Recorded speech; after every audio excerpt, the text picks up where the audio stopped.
for today's vlog guys. Ayun, habang nagkukulitan kami, tahimik pa yung buhay ko yan nung bumaba yung barkada o na si Boss Ayan na magpasama sa akin. So yun, hindi ko na nga na video, nakabiyahe na kami. Yun nga pala yung Honda Click na ipapagawa namin kasi babiyahe na ng Bicol yan eh. Imagine Bicol, Honda Click. Sheesh! Ayun, habang nagkukulitan kami ni Boss Ayan, yan. Naka fast forward ko na guys kasi medyo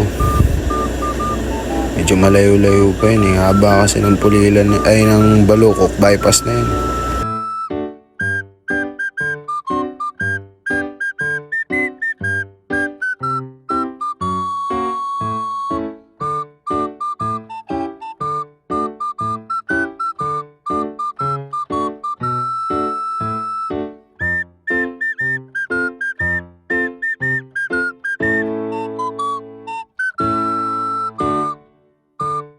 So yun guys, fast forward na tayo. Nandito na tayo sa may SM Baliwag. So papunta na kami doon sa kumpara ng aking barkada na si Boss Jim. Boss Jim, kung nakikita mo to, shoutout sa'yo Boss Jim. So yun guys, yan. Pupunta na kami dyan, tapos kabang! Biglang nililinisan na agad yung motor. Nakabaklas na agad, putik na, napakabilis.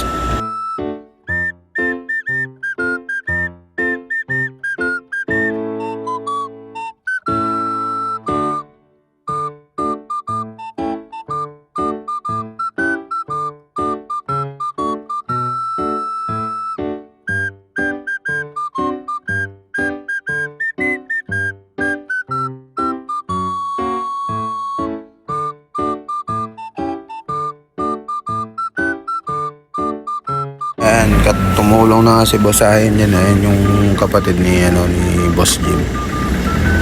Ayan, silang dalawa yung gumagawa habang ako video lang. Kala mo may silbi, wala naman.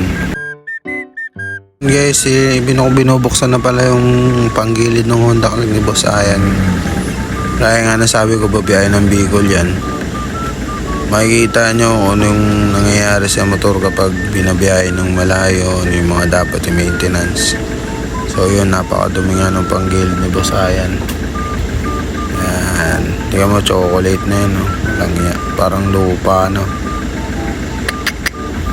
Yan, sa mga bumabiyahe dyan, maintenance yung motor nyo pagka-uwi nyo.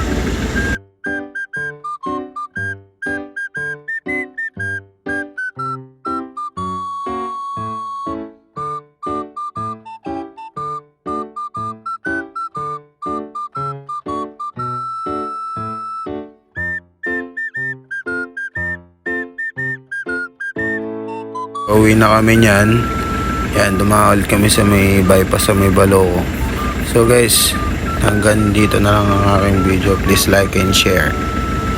Bye bye guys.